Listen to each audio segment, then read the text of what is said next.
Today I am traveling in first class on a German high-speed ICE train. The journey will take us from the charming city of Düsseldorf to the country's financial capital, Frankfurt. Now, the national railway company, Deutsche Bahn, does not have the best reputation at this point in time. Many Germans complain about delays, overcrowding and bad customer service. In this video I am going to review the ICE's hard product, explain the different booking classes and give my 2 cents on the overall experience. So how good are German high-speed trains and how do they stack up against the competition? Well, there is only one way to find out.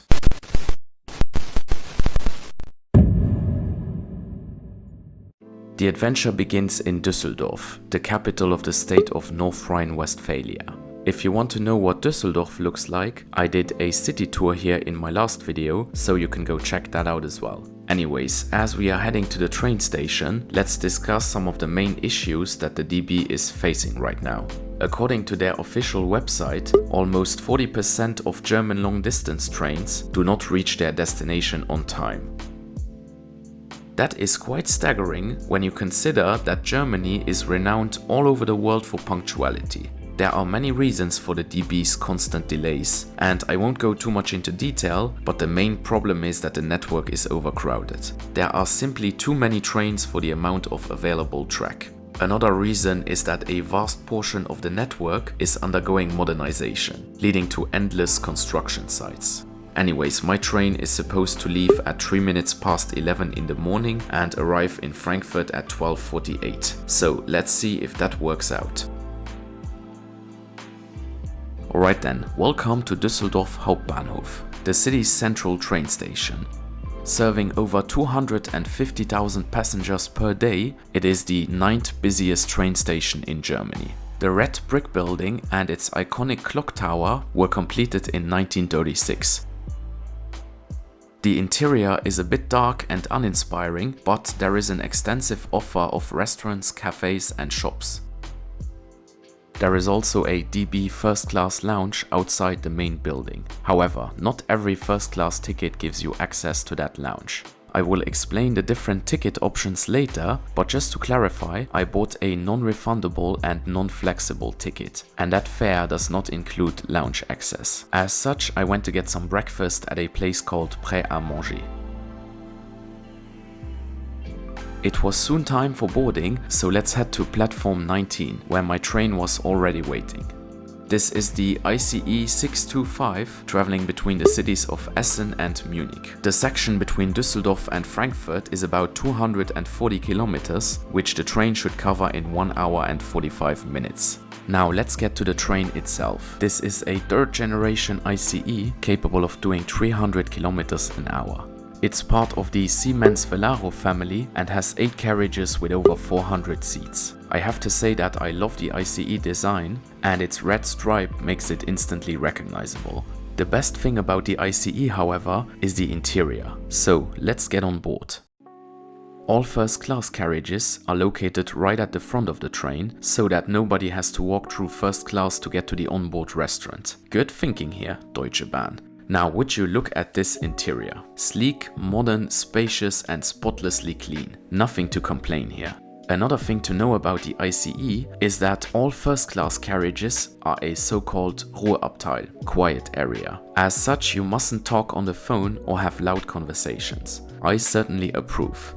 Before we take a closer look at the product, let's find out if my ICE left this station on time. The short answer is no. In good old DB fashion, the train was delayed, but only by about 15 minutes. I think we can let that fly. Zwischen Düsseldorf und Köln staut sich das Ganze leider ein bisschen, deswegen stehen wir hier nach wie vor noch in Düsseldorf Hauptbahnhof an unserem Bahnsteig. Ich kann Ihnen aktuell leider noch nicht sagen, wann wir unsere Fahrt hier beginnen können. As we are waiting to depart, let's have a look at the seats. All first class carriages are in a 2+1 configuration with beautiful leather chairs. When I look at these, they remind me of a German sports car, very luxurious. The padding is super comfortable and the adjustable headrests offer a lot of support. Better still, the legroom is very generous. There are also plugs, USB ports and a decent tray table. Overall, this is a fantastic product and among the best in Europe. On the ICE, you can reserve your seat for an additional fee. Some first class tickets also come with free seat reservation. On this journey, first class was pretty empty, so I could move around between seats. Another thing I should mention is that newer trains of this generation, the so-called ICE 3 Neo trains, have a few more frills such as tablet holders. As we are still waiting, let's have a look at the food menu. The ICE has an onboard restaurant, but if you are sitting in first class, they also bring food to your seat. The menu looks varied with lots of international options as well as alcohol. The meals aren't cheap by any means, but the prices are reasonable compared to other European high-speed trains. I had heard a lot of good things about ICE food, so I was looking forward to having lunch in the onboard restaurant later. However, there was a bit of a twist here, and we'll get to that. Anyways, we departed about 15 minutes behind schedule. Good afternoon, ladies and gentlemen. Welcome on board to the ICE to München. Our next stop is Köln-Deutsch. Today at 11:53. I will inform you about your connection as soon as possible. The first stretch between Düsseldorf and Cologne is the slowest part of the journey because the train doesn't run on bespoke ICE tracks. That was also the reason for our delay. Some other train was apparently blocking the route. After about 40 minutes we arrived in Cologne-Deutsch. It's here where we switched to the ICE tracks. Still carrying our 15-minute delay, we left Cologne and started picking up speed. As we are whizzing through the German countryside at around 270 km an hour, let's have a look at some other parts of the train.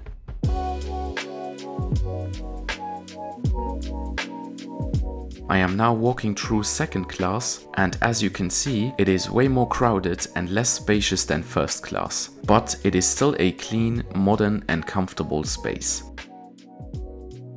The loo was super clean as well and relatively roomy. I also tried out the Wi-Fi, which was working but very slow. Now let's go check out the ICE's onboard restaurant. It's here where things got a bit disappointing. After sitting down, the staff informed me that they couldn't serve any hot meals, only biscuits and chocolate bars. Remember that big menu that I showed you? Well, none of that was available. When I inquired why, they told me that they had a problem with their refrigerators, hence why they weren't allowed to serve proper meals. A bit of a downer as I was hungry and I would have loved to show you guys the ICE food, but nothing I could do about it. At least the coffee machine was working, so I got a huge mug for €4. One of the most amazing things about the ICE is the ride. We were doing over 260 km an hour and I barely noticed. That is just how comfortable this train is.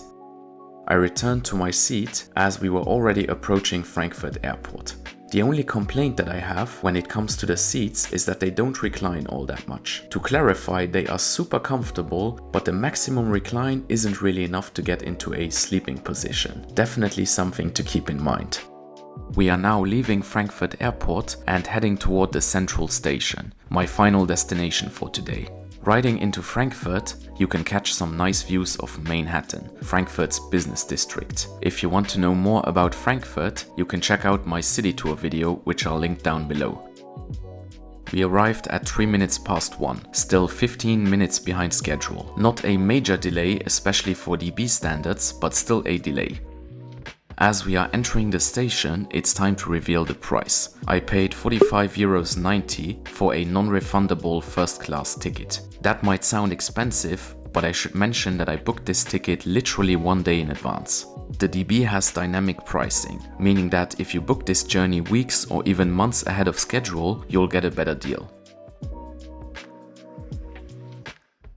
There are 4 ticket classes on the ICE and they apply to both first and second class. I went for the Super Saver option, which works well if your plans aren't likely to change. The cheapest second class ticket on this journey was around €32, which is one of the reasons why I went for first class. The price difference just wasn't all that significant. Now I want to conclude this video by answering a few questions and giving you some general tips for train travel in Germany. First question, is the ICE a good way to travel across Germany?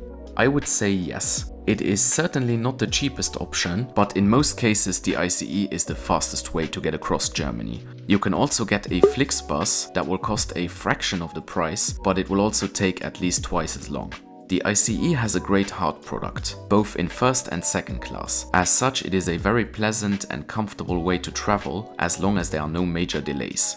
I should also mention that the ICE is still relatively affordable compared to other European high-speed trains like the TGV and the Eurostar. Second question, is first class worth it? I would say it depends. On this particular journey, first class was definitely worth it. On many other journeys, however, first class will be double the price of second class, and in that case, it would be hard to justify the price difference. Now, my top tip for train travel in Germany is the following. Do not book tight connections. If you have a connection of less than 30 or 40 minutes, the likelihood of missing it is very high due to the DB's lack of punctuality. Finally, I would advise to book routes where the ICE runs on high-speed track most of the time, because on other tracks it doesn't even get close to its top speed, which kind of negates the point of traveling on an ICE in the first place. Anyways, I would love to know if you have ridden the ICE before and what was your experience. Also, if you have any funny DB stories to share, put them into the comments down below. As always, thanks very much for watching and see you next time. Goodbye.